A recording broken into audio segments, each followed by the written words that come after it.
भाजपचा संकल्प या कार्यक्रमात आपलं पुन्हा एकदा स्वागत। भाजपचा जाहीरनामा हा जाहीर झालेला आहे आणि आता आपल्याला जायचं आहे अरविंद गोखले यांच्याकडे, त्यांच्याशी आपण बोलणार आहोत। सर, आपण पाहिलं की आतापर्यंत अजित अभ्यंकर जसं म्हणाले की ही केवळ एक औपचारिकता वाटत होती, पण यामधले काही जे मुद्दे पुन्हा पाहायला मिळतात, एक राम मंदिराचा मुद्दा असेल किंवा राम सेतूचा प्रश्न असेल, 370 कलम असेल किंवा समान नागरी कायदा असेल, हे सगळे मुद्दे पाहिल्यानंतर कुठेतरी संघाच्या विचारधारेचंच रिफ्लेक्शन या जाहीरनाम्यात पाहायला मिळतं का? हा संघाचा जाहीरनामा म्हणायचा की सर्व देशाचा सर्वसमावेशक जाहीरनामा म्हणायचा?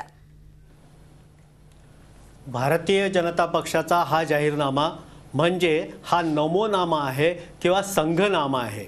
आणि खरं सांगायचं झालं तर काँग्रेसच्या जाहीरनाम्याची कॉपी केली असं आपण म्हणतो। काँग्रेसचा जाहीरनामा जितका असंवेदनशील आहे तितकाच तो भारतीय जनता पक्षाचाही असंवेदनशील आहे, ज्याच्यामध्ये महत्त्वाचे मुद्दे त्यांनी 53व्या पानावरती 52व्या पानावरती राम मंदिराचा मुद्दा आणलेला आहे, राम सेतूचा मुद्दा आणलेला आहे, 370व्या कलमाचा मुद्दा आणलेला आहे। हे सगळे जे प्रश्न आहेत हे आत्तापर्यंत म्हणजे 2009 मध्ये त्यांनी हा प्रश्न उपस्थित केला होता, परंतु 2004च्या जाहीरनाम्यामध्ये त्यांनी काही मुद्दे हे बाजूला टाकलेले होते। आणि त्याच्यावरनं माझा एक निष्कर्ष असा निघतो की अटल बिहारी वाजपेयी यांच्या धोरणाला त्यांनी पूर्णपणानं पूर्णविराम दिलेला आहे। आता या जाहीरनाम्यानं अटल बिहारी वाजपेयींच्या धोरणापासून पूर्णपणानं फारकत घेतलेली आहे आणि त्यामुळेच असं म्हणता येईल की त्यांना परराष्ट्र धोरणाबद्दल फारसं काही गम्य नाही आहे, त्यांना इतर कोणत्याही गोष्टीबद्दल गम्य नाही आहे, त्यांना टॅक्सेशनच्या बद्दल म्हणजे ज्याच्याबद्दल आपण म्हणतो ते रिट्रोस्पेक्टिव्ह टॅक्स रेजिम याच्या संबंधात आपण बोलतो ते बोलले आहेत पुष्कळ, पण प्रत्यक्षात त्यांच्या जाहीरनाम्यामध्ये या संबंधामध्ये एक ओळही नाही आहे। आता 370व्या कलमाबद्दल चर्चा करायला हरकत नाही आहे, माझी सुद्धा हरकत नाही आहे, परंतु तो मुद्दा तुमचा सुद्धा महत्त्वाचा म्हणून सांगता तेव्हा राम मंदिराचा प्रश्न नेमकेपणानं कसा उपस्थित होऊ शकतो, राम सेतूचा प्रश्न नेमकेपणानं कसा उपस्थित होऊ शकतो आणि ते सुद्धा म्हणजे लाजत मुरडत त्यांनी हे प्रश्न या पद्धतीने उपस्थित केलेले आहेत। प्रत्यक्षात त्याला ते म्हणायचे असतात, म्हणून मी असं म्हणणं असं आहे की हा संघनामा आहे, हा जाहीरनामा नाहीच आहे। आणि याच्यामध्ये अनेक गोष्टी अशा आहेत। आपण आशिष शेलारांकडे याचं उत्तर घेऊयात। आशिषजी, आपण पाहतोय की आपण बाजूबाजूने कुठेतरी मुद्दे उपस्थित करण्याचा प्रयत्न केला, याचं काही उदाहरण द्यावं असं वाटतं की आपण म्हणाल की राम मंदिराचा प्रश्न आपण घटनेच्या चौकटीमध्ये काढू, घटनेची चौकट जर सेक्युलर असणार आहे तर आपण राम मंदिराचा मुद्दा कसा पुढे घेऊन जाणार आहोत? किंवा आपण युनिफॉर्म समान नागरी कायदा म्हणतोय, समान नागरी कायदा जर म्हणत असू तर मुस्लिम पर्सनल लॉ बोर्ड आपल्याकडे आहे, मग असं असताना हिंदूंच्या मतांचं पोलरायझेशन करण्याचा आपला छुपा अजेंडा नाही का? तर या सगळ्यामुळे हा संघाचा जाहीरनामा म्हणणं चुकीचं वाटत नाही का तुम्हाला?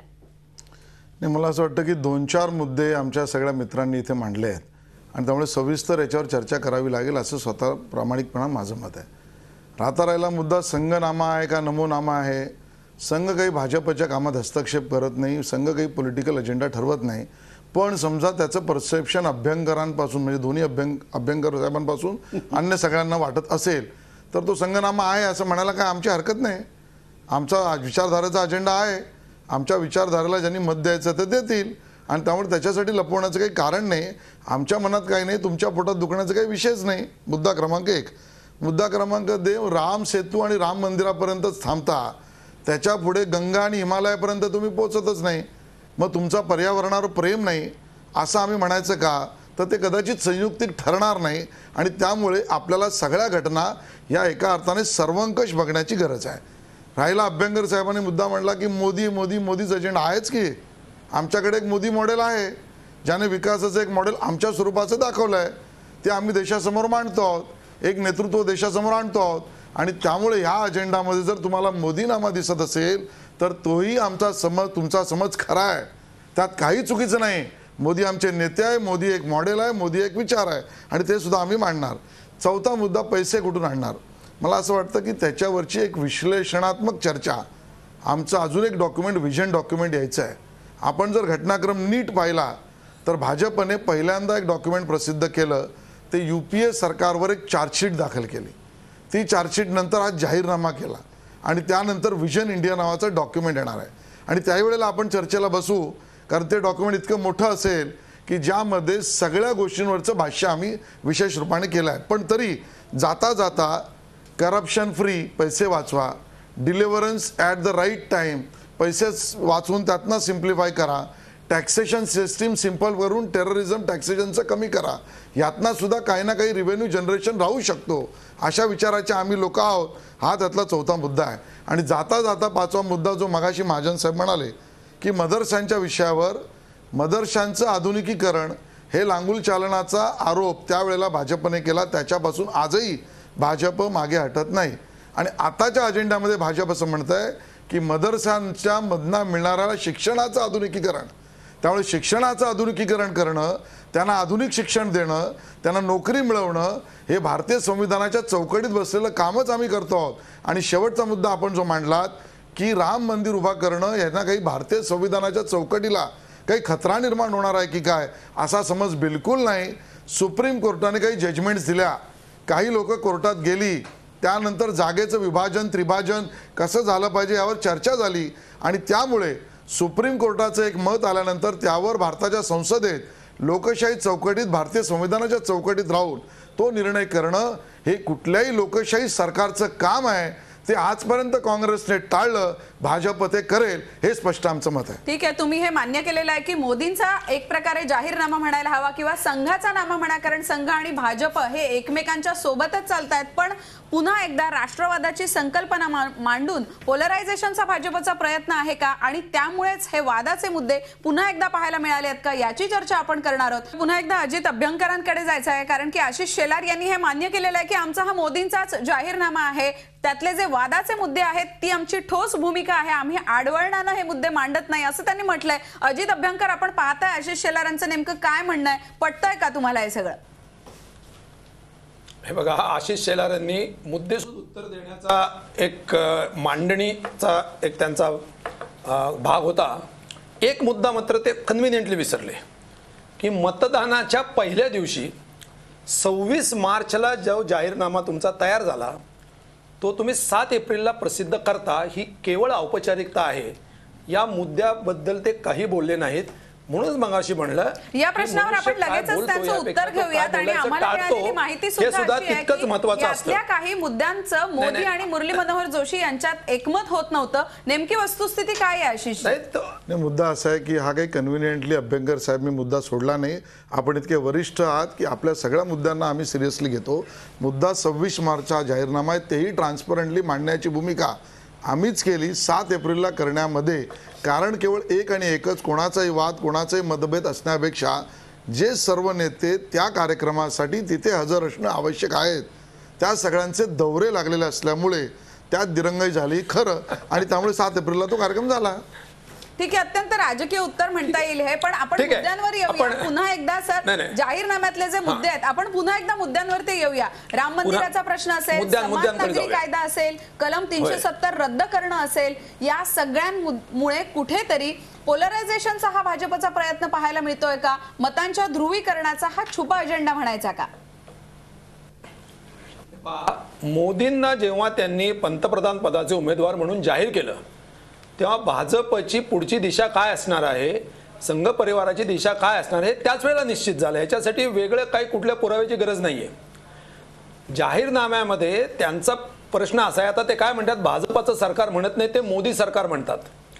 तेव्हा ते मोदी हे पंतप्रधान पदाचे उमेदवार बहुतेक स्वयंभू असावेत असं मला वाटतं, कारण सरकारच मोदी सरकार आहे.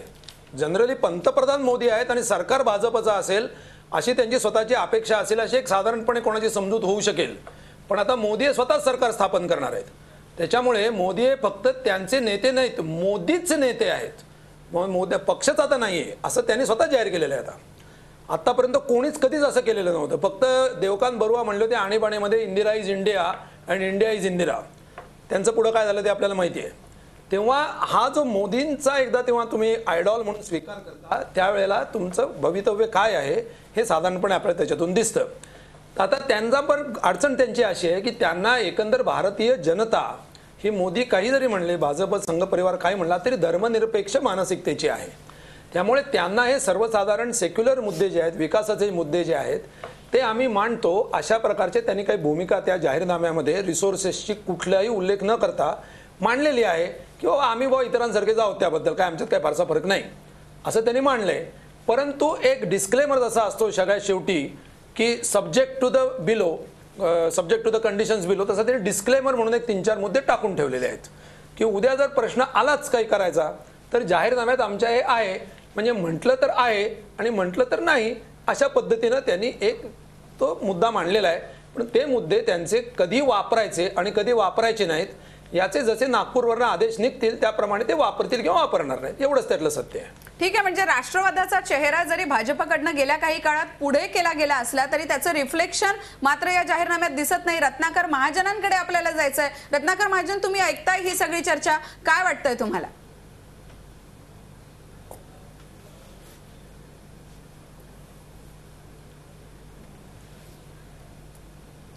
असं आहे की ध्रुवीकरण हा संघ परिवाराचा आत्मा आहे.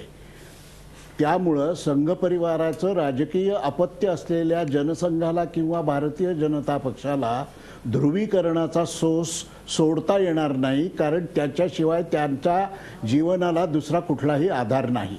आत्ता आपण एक गोष्ट विसरतो की मुझफ्फरनगरमध्ये संघ शाखेवरचे स्वयंसेवक त्याच गणवेशामध्ये प्रचार करत फिरत होते आणि घोषणा देत होते, हिंदू हिंदू भाई भाई अशा घोषणा देत होते. हिंदू हिंदू भाई भाई हे तर खरं आहे, म्हणजे सगळे भारतीय हे एकमेकांचे बंधू भगिनी आहेत हे तर खरं आहे. पण हिंदू मुस्लिम भाई भाई, हिंदू मुस्लिम सिख ईसाई हम सब है भाई भाई या आत्तापर्यंतच्या राष्ट्रीय एकात्मतेच्या प्रतीक असणाऱ्या घोषणा यांना कधी आठवत नाहीत आणि आत्ता हे सांगतात. कालच्या घोषणा वरून ऐकलेलं आहे. त्यामुळं एका अर्थानं आशिषनं ताकाला जाऊन भांडं लपवायचं नाकारलं हे बरं झालं. पण हे मोदी केव्हा करणार, मुरली मनोहर जोशी केव्हा करणार, यशवंत सिन्हा केव्हा करणार, राजनाथ सिंग केव्हा करणार? कशाला उगाच विकासन या गोष्टी बोलायच्या? गुजरातच्या विकासाच्या भाकड कथा मुंबई विद्यापीठाच्या अर्थशास्त्र विभागाच्या तज्ज्ञांपासून ते इकॉनॉमिक टाइम्स सारख्या इकॉनॉमिक जर्नलपर्यंत ते रघुराम राजन समितीच्या अहवालापर्यंत सर्वांनी टराटरा तो बुरखा फाडलेला आहे. हे लक्षात आल्यानंतर आता अन्यथा शरणम नास्ति त्वमेव शरणम मम म्हणून ही सगळी मंडळी रामाला शरण गेलेली आहेत, एवढाच याचा बरोबर आहे. रामाला शरण गेली आहेत ही मंडळी असं तुम्ही म्हणताय. विकासाचा राष्ट्रवादाचा चेहरा पुढे केला गेला तरी ती सकस भावना जाहीरनाम्यामध्ये मात्र तितकीशी दिसत नाही असं तज्ज्ञांचं मत आहे. आशिष शेलारांची सुद्धा यावर बाजू आपण ऐकून घेणार आहोत. अरविंद गोखलेंकडे मला जायचंय. काही प्रमुख मुद्दे या निमित्तानं उपस्थित करायचे. एक म्हणजे यामध्ये म्हणण्यात आलंय की पोटासारखा कायदा परत आणला जाईल किंवा काश्मीरी पंडितांना परत आणू अशा स्वरूपाच्या एकूणच जाहीरनाम्यातल्या ज्या बाबी आहेत या मतांचं ध्रुवीकरण करणाऱ्या वाटतात का, की त्या मांडताना राष्ट्रवादाचा चेहरा पुढे करून पुरेशी सकस योजना त्यामध्ये दिसत नाही? नेमक्या या जाहीरनाम्याचं विश्लेषण तुम्ही कसं कराल? एकतर काश्मीरी पंडितांना परत काश्मीरमध्ये जाण्याचा पूर्ण अधिकार आहे, तो त्यांना मिळाला पाहिजे, याबद्दल दुमत असायचं काही कारण नाही आहे. दुसरी गोष्ट अशी की ज्या टीम इंडियाचा उल्लेख या नमोनाम्यामध्ये केलेला आहे त्या टीम इंडियाचे जे उद्गाते आहेत, जे प्रमुख जनक आहेत ते पंडित नेहरू आहेत आणि पंडित नेहरूंपासून चालत आलेलं धोरण आहे. हे भाजपला मान्य असो वा नसो, पण शेवटी तुम्ही टीम इंडियापाशी जेव्हा येता तेव्हा तुम्हाला निश्चितपणानं असं सांगावं लागतं की अरे पंडितजींचं जे धोरण होतं तेच तुम्हाला पुढं राबवायचं आहे आणि तेच तुम्हाला सांगायचं आहे. पण हे सगळं करत असताना ते मात्र नो फर्स्ट यूजचा उल्लेखही करत नाही आहे. नो फर्स्ट यूजच्या बद्दल ते टाळतायत आणि उलटं फर्स्ट यूज पर्यंत ते आलेले आहेत. अण्वस्त्रांचा पहिला वापर आम्ही करणार नाही हे वाजपेयींचं धोरण आहे, ते अनुचित धोरण आहे, ते त्यांनी चालू ठेवलं आणि त्यावेळेला त्यांनी ते स्पष्ट केलं, लाहोरलाही ते स्पष्ट केलं. असं असताना या ठिकाणी मात्र ते कमिटमेंट देत नाही आहेत. ते या संबंधामध्ये सांगताना असं सांगतात की आम्ही त्याला बांधील नाही आहोत. म्हणून मी पहिल्या खेपेला जे म्हटलं ते निश्चितपणानं असं पुन्हा सांगावं असं लागतं, त्याला अधोरेखित करावं असं वाटतं की हे वाजपेयींच्या धोरणापासून आणखी दूर चाललेले आहेत. नरेंद्र मोदींचं धोरण हे वाजपेयींचं धोरण नाही आहे, हे नरेंद्र मोदींचं धोरण हे संघाचं धोरण आहे आणि राष्ट्रीय स्वयंसेवक संघाला जे पाहिजे ते मोदींनी या जाहीरनाम्यामध्ये घडवून आणलेलं आहे आणि त्यासाठी त्यांना विलंब लागलेला आहे की हे सगळं आपले मुद्दे जे आणायचे आहेत ते आणण्यासाठी त्यांची ही धडपडाट आहे. त्यामुळं परराष्ट्र धोरणाबद्दल याच्या संबंधी एकदा 2-4 वाक्य इकडे तिकडे टाकली आहेत, याच्या पलीकडे काही नाही आहे. बरोबर आहे. आणि ते इतकं विचित्र आहे की त्यांना नेमकं करायचंय काय, म्हणजे त्यांना हेडलाईन्स द्यायच्या आहेत वर्तमानपत्रांना किंवा चॅनल्सना, हेडलाईन्स द्यायच्या आहेत, पण डेडलाईन्सनी स्वतःला बांधून घ्यायचं नाहीये. आणि ही जी आहे ही एका अर्थानं त्यांनी हातचलाखी केलेली आहे. प्रत्येक गोष्टीत हातचलाखी करून तुम्हाला निवडून यायचं असेल तुम्ही निवडून येऊ शकता, कारण आजचं चित्र हे वेगळं आहे आणि हे वेगळं चित्र त्यांना आणखीन पुढे रेटायचंय हे यातून स्पष्ट होतं. बरोबर आहे. फॉरेन पॉलिसी असेल किंवा डिफेन्स पॉलिसी असेल, आशिषजी आपण पाहिलं की साधारण युपीएची यामध्ये जे युपीएच्या जाहीरनाम्यात पाहायला मिळू शकतं तेच इथं पाहायला मिळू शकतं. पण आता जो सरांनी मुद्दा उपस्थित केला की वाजपेयींच्या विचारांपासून कुठेतरी फारकती घेत राष्ट्रवाद तुम्ही मधल्या काळात जरी पुढे केला असला तरी प्रत्यक्षात मात्र मतांचं ध्रुवीकरण किंवा रामाचा मुद्दा हाच या जाहीरनाम्यातला प्रमुख आत्मा मानायचा का? मला 2-3 गोष्टी स्पष्ट कराव्याशा वाटतील. एक तर वारंवार अटलजींपासून वेगळा मुद्दा काहीतरी घेतला असं बुद्धिभेद करण्याचा किती प्रयत्न झाला तरी ते सत्य नाही. अटलजींनी कधी काश्मीरचा 370चा मुद्दा मान्य नव्हता केला असं नाही. अटलजींनी राम मंदिराला समर्थन दिलं नव्हतं असं नाही. आणि त्यामुळे अशी हजारो उदाहरणं आपल्याला देता येतील की ज्यामध्ये अटलजींनी सुद्धा या सगळ्या भूमिका ह्या जाहीरपणे मांडलेल्या होत्या. राज्यकर्त्याला कॉन्स्टिट्यूशन भारतीय संविधानात येऊन ज्या गोष्टी करणं आवश्यक आहे त्याच गोष्टी भाजपने मांडलेल्या आहेत. आता राहिला मुद्दा ध्रुवीकरणाचा. मी मुद्दाहून आपल्याला विनंती करेन, मुंबईच्या महागर्जनाच्या सभेमध्ये नरेंद्र मोदीजींनी घोषणा दिली वोट फॉर इंडिया. त्यानंतर एक गीत नरेंद्र मोदीजी आणि भाजपचं प्रसिद्ध झालं, मैं देश झुकने नहीं दूंगा. आज एक भारत श्रेष्ठ भारत, त्या जाहीरनाम्यामध्ये एक कॉन्सेप्ट त्यांनी पब्लिश केली, इंडिया फर्स्ट. ह्या पूर्ण जाहीरनाम्याची टॅगलाईन काय, तर टॅगलाईन सबका साथ सबका विकास. ह्या पूर्ण जाहीरनाम्यामध्ये झिरो टॉलरन्स कशाबद्दल, तर झिरो टॉलरन्स ऑन टेररिझम आणि बरोबर एक्स्ट्रीमिझम. या जाहीरनाम्यामध्ये मायनॉरिटीज, SC, ST, OBC समाजाला बरोबर घेताना म्हटलं काय, युनिटी इन डायव्हर्सिटी. म्हणजे मग वोट फॉर इंडिया ते युनिटी ऑफ डायव्हर्सिटी, देश नाही झुकने दूंगा पासून सबका साथ सबका विकास, याच्यामध्ये केवळ राम मंदिरच दिसतं तर हे व्यत्यय करणाऱ्यांना दिसतं. सारखी पॉलिसी ही काही नवी पॉलिसी नाहीये. ही पॉलिसी कंधार पासून चालत आलेली पॉलिसी. याच्यात नवं काय आहे? मुद्दा असा आहे की या देशाचे वारंवारचे प्रश्न काँग्रेसने सोडवले नाहीत, मग ते मांडायचे नाहीत का?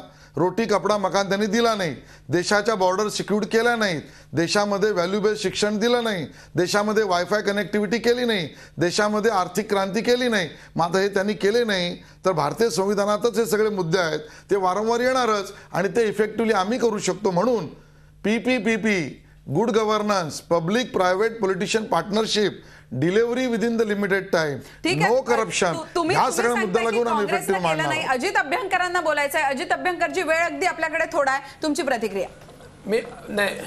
मी एकदम 2च मुद्दे मांडणार आहे. मगासपासून Ashish Shelar public private politician partnership 2 वेळा म्हणाले. स्लिप ऑफ टंग असेल तर ते आपण सोडून देऊ, काय नवीन टर्म काय कॉइन केली असेल तर जरा त्यांनी सांगावी. आहे याच्यामध्ये म्हणाले, एकदा नाही म्हणाले. याच्यामध्ये आहे नाही, पब्लिक प्रायव्हेट साहेब, मी तुमचा जाहीरनामा वाचलाय. पब्लिक प्रायव्हेट पीपल पार्टिसिपेशन आहे, PPP आहे, पॉलिटिशियन नाहीये. तुम्ही पॉलिटिशियन म्हणाला 2 वेळा. Please stand correct. शांतपणे माझं ऐकलं त्याबद्दल धन्यवाद. ओके.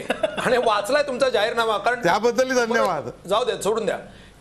एनर्जी पॉलिसी जी आहे ना तुमची, त्याच्याबद्दल मी बोलतो. आणि तीच काँग्रेसची आहे आणि काँग्रेसची एनर्जी पॉलिसी अंबानीच ठरवत असल्यामुळे त्या दोन्हीमध्ये एनर्जी पॉलिसी जी आहे त्याच्यामध्ये गॅसच्या किमती किंवा सगळ्या पेट्रोलियम पदार्थांच्या किमती कशा तुम्ही निर्धारण करणार आणि त्या कमी कशा करणार याच्याबद्दल एक ओळही नाही.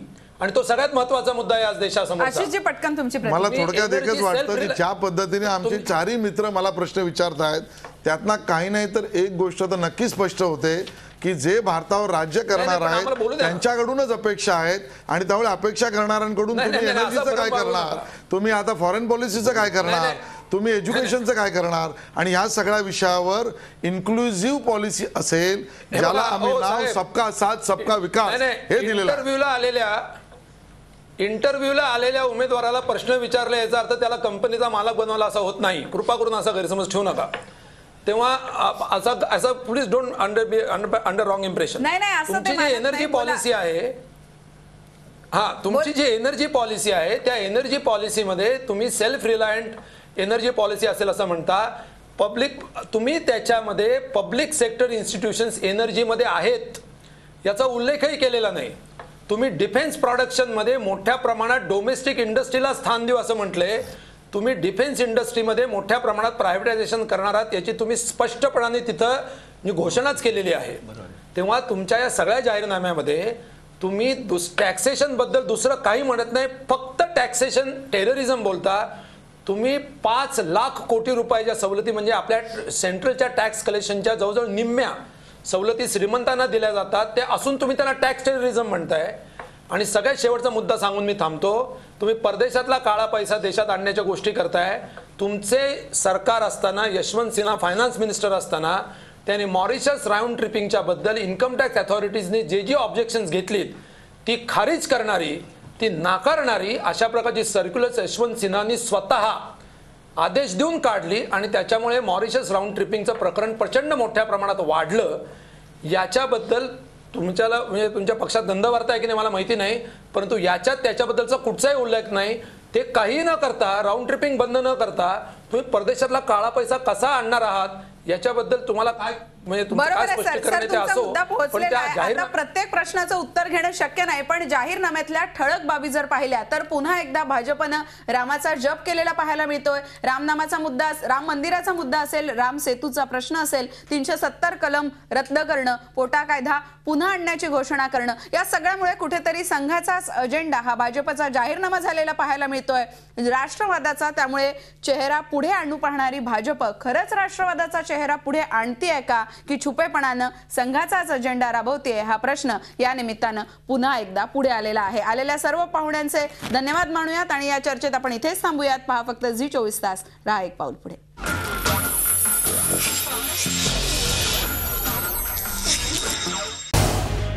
झी24 तास, रहा एक पाऊल पुढे.